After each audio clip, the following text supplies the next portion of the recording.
নমস্কার বন্ধুরা, Bhadreswar study centre চ্যানেলে তোমাদের স্বাগতম। তোমাদের জন্য দারুণ একটি সুখবর, পোস্ট অফিস জিডিএস এর তরফ থেকে একটি নতুন নিয়োগের জন্য আবেদন অবশেষে শুরু হয়েছে। যেখানে তোমরা দেখতে পাচ্ছ যে নতুন ফর্ম ফিল আপ শুরু হলো, যেখানে তোমাদের নতুন 3টি নোটিশ কিন্তু রিলিজ করেছে জিডিএস এর তরফ থেকে। তো প্রত্যেকে কিন্তু এখানে আবেদন করতে পারবে। আবেদন করার জন্য তোমাদের যে ন্যূনতম যোগ্যতা সেটি হচ্ছে মাধ্যমিক পাস, এবং কিভাবে আবেদন করবে, কি নোটিফিকেশন, কি নতুন নোটিশ, সম্পূর্ণ বিস্তারিত তোমরা এই ভিডিওর মাধ্যমে জানতে পারবে। আর একটা কথা বলে রাখি, তোমরা যারা যারা জিডিএস এর জন্য অলরেডি অ্যাপ্লাই করেছো, তারা কোন ডিভিশনে অ্যাপ্লাই করেছো তোমরা অবশ্যই কিন্তু উল্লেখ করবে, এবং তোমাদের মাধ্যমিকে কত % নাম্বার আছে সেটাও কিন্তু তোমরা এই ভিডিওতে কমেন্টে তোমরা উল্লেখ করবে। তোমরা জানো যে আমার চ্যানেলের মাধ্যমে আমি সব ধরনের, শুধুমাত্র পোস্ট অফিস নয়, বিভিন্ন চাকরির যখনই কোনো রকম অথেন্টিক আপডেট যখনই আসে সেটা তোমাদের কাছে সবার আগে প্রোভাইড করে থাকি। তার জন্য অবশ্যই কিন্তু চ্যানেলটাকে সাবস্ক্রাইব করে বেল আইকন অল করে রাখবে। তো চলো মূল ভিডিওতে চলে যাচ্ছি।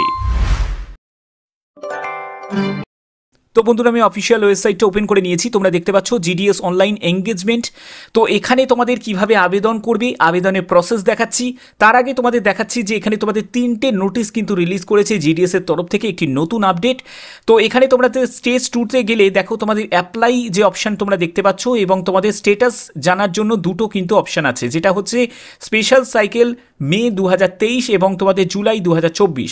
তো অ্যাপ্লাই করার জন্য অ্যাপ্লাই অপশানে যখন তুমি ক্লিক করবে তো তোমাদের এরকম একটি ইন্টারফেস চলে আসবে। এখানে দেখো, এখানে সবথেকে গুরুত্বপূর্ণ ব্যাপার হচ্ছে যারা অলরেডি অ্যাপ্লাই করেছে, যারা জিডিএসের জন্য অলরেডি অ্যাপ্লাই করেছে তাদের কিন্তু নতুন করে কিছু করার কোনো প্রয়োজন নেই। তো এখানে তোমাদের যদি ক্লিক হেয়ার অপশানে যাও তাহলে তুমি রেজিস্ট্রেশন নাম্বার দিয়ে কিন্তু তোমরা সেটা স্ট্যাটাসটাকে প্রিন্ট করে নিতে পারবে। কিন্তু যারা যারা নতুন মডিফিকেশান করতে চাও, অর্থাৎ তোমাদের প্রেফারেন্স চেঞ্জ করতে চাও, আগে পরে করতে চাও, সেই ব্যাপারটাও আমি তোমাদের দেখাচ্ছি। সেক্ষেত্রে তোমাদের কি করতে হবে, রেজিস্ট্রেশন নাম্বার, এখানে তোমরা দেখতে পাচ্ছ ভেরিফিকেশান ডিটেলস, যেখানে তোমাকে রেজিস্ট্রেশন নাম্বার বসাতে হবে, এবং তোমাকে সার্কেল অ্যাপ্লাইড ফর, কোন সার্কেলে তুমি অ্যাপ্লাই করছো সেই সার্কেলটা তোমাকে চুজ করতে হবে। ঠিক আছে, যেমন এখানে রেজিস্ট্রেশন নাম্বার দিলে এবং সিলেক্ট সার্কেলে যখনই তুমি ক্লিক করবে, এখানে দেখো নর্থ ইস্টার্ন যে সার্কেল সেটা কিন্তু এখানে চলে আসবে, এবং সাবমিট অপশানে ক্লিক করলেই তোমাদের সাবমিট হয়ে যাবে।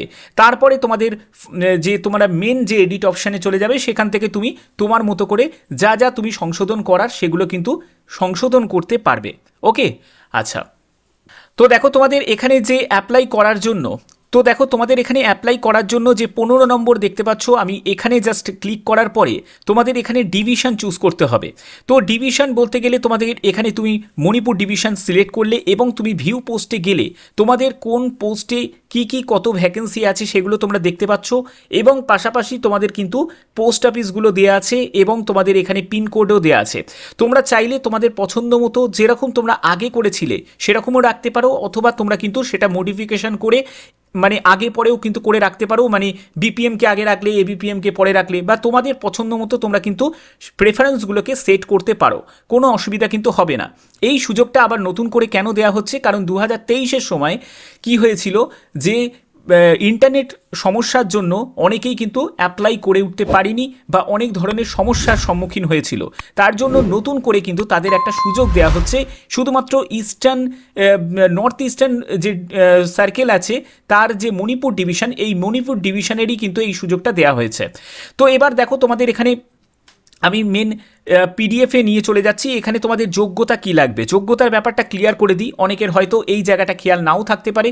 তো দেখো, প্রথমে তো তোমাদের বলে দিই যে বিপিএমের জন্য তোমাদের 12,000 টাকা থেকে 29,380 টাকার মধ্যে তোমাদের বেতন থাকবে, আর এবিপিএম ডাক সেবকের জন্য 10,000 টাকা থেকে 24,470 টাকার মধ্যে বেতন থাকবে। এখানে যদি এলিজিবিলিটি ক্রাইটেরিয়ার দিক থেকে দেখতে চাও, যে অল পোস্টের জন্য তোমাদের এলিজিবিলিটি ক্রাইটেরিয়া যেটি থাকছে সেটি হচ্ছে এজ লিমিট 18 থেকে 40 বছর। এই 18 থেকে 40 বছর যেটি হচ্ছে ইউআর ক্যান্ডিডেট, ইডব্লিউএস ক্যান্ডিডেট, তাদের ক্ষেত্রে। তুমি যদি একজন ওবিসি ক্যান্ডিডেট হয়ে থাকো, তোমার বয়স 18 থেকে 43 বছর হলে আবেদন করতে পারবে। তুমি যদি একজন এসসি এসটি ক্যান্ডিডেট হয়ে থাকো, তাহলে তোমার বয়স যদি 18 থেকে 45 বছরের মধ্যে হয়ে থাকে তাহলে তুমি আবেদন করতে পারবে। এবং তোমাদের এখানে রিল্যাক্সেশনের জায়গাটা লিস্ট কিন্তু দেওয়া আছে, যেখানে কিন্তু প্রতিটি ক্যাটাগরি ওয়াইজ কিন্তু এখানে তোমাদের রিল্যাক্সেশনের ব্যাপারটা উল্লেখ করা আছে। কোয়ালিফিকেশনের দিকে যদি যাই, তাহলে কোয়ালিফিকেশন শুধুমাত্র 10th পাস। তুমি যদি মাধ্যমিক পাস করে থাকো তাহলেই কিন্তু তোমরা এখানে আবেদন করতে পারবে, কিন্তু কন্ডিশন হচ্ছে একটাই, সেটা হচ্ছে তোমাকে ম্যাথামেটিক্স এবং ইংলিশ কিন্তু তোমাদের মাধ্যমিকে অন্যতম সাবজেক্ট হিসাবে কিন্তু থাকতে হবে। ঠিক আছে, যে এখানে যে আবেদন করবে, ঠিক আছে, আবেদন করার জন্য অবশ্যই সেইখানকার লোকাল ল্যাঙ্গুয়েজ কিন্তু তোমাদের মাধ্যমিকে কিন্তু তোমাদের থাকতে হবে। ঠিক আছে, এবং তোমাদের পরবর্তী যেগুলো বলা হচ্ছে সেগুলো তোমাদের যে আদার কোয়ালিফিকেশান, দেখো আদার কোয়ালিফিকেশানের জায়গাটা তোমাদের ব্যাপারটা বলে দিই, যেটা হচ্ছে কম্পিউটার নলেজ। এটা কিন্তু কোনো ম্যান্ডেটারি নয়, যদি থাকে ভালো হয়, যদি না থাকে তাহলেও কোনো অসুবিধা নেই। তারপরে হচ্ছে নলেজ অফ সাইক্লিং, তো এটারও কিন্তু কোনো ম্যান্ডেটারি নয়। তো এইসব যে যোগ্যতাগুলো তোমাদের দেয়া আছে, এই যোগ্যতা কিন্তু ম্যান্ডেটারি নয়। ম্যান্ডেটারি একটাই যোগ্যতা, সেটা হচ্ছে মাধ্যমিক। তুমি যদি মাধ্যমিক পাস করে থাকো তাহলেই কিন্তু তোমাদের যোগ্যতা ওয়াইজ কিন্তু তোমরা আবেদন করতে পারবে। এবং তোমাদের এখানে যে রিজার্ভেশন যেরকম রুলস আছে সেরকম রিজার্ভেশন রুলসেও কিন্তু এখানে মেনশন করা আছে। এই নিয়োগের ক্ষেত্রে আবার একটা নতুন সুযোগ, যারা হচ্ছে নর্থ ইস্ট সার্কেল থেকে যারা আমার এই ভিডিও দেখছো, প্রত্যেকের জন্য এটা কিন্তু একটা দারুণ সুযোগ, কারণ তোমাদের ডিভিশনে কিন্তু আবার নতুন করে আবেদন করার বা মডিফিকেশন করার কিন্তু সুযোগ দেয়া হলো। তো এরকমই জিডিএসের যাবতীয় যখনই কোনো আপডেট আসে সেটা আমার চ্যানেলের মাধ্যমে আমি সবার আগে তোমাদের কাছে প্রোভাইড করার প্রচেষ্টা রাখি। তার জন্য অবশ্যই কিন্তু চ্যানেলটাকে সাবস্ক্রাইব করে রাখবে, কারণ প্রতিনিয়ত যে কোনো সরকারি চাকরির আপডেট সবার আগে। তো এখনের মতো এইটুকুই, টাটা।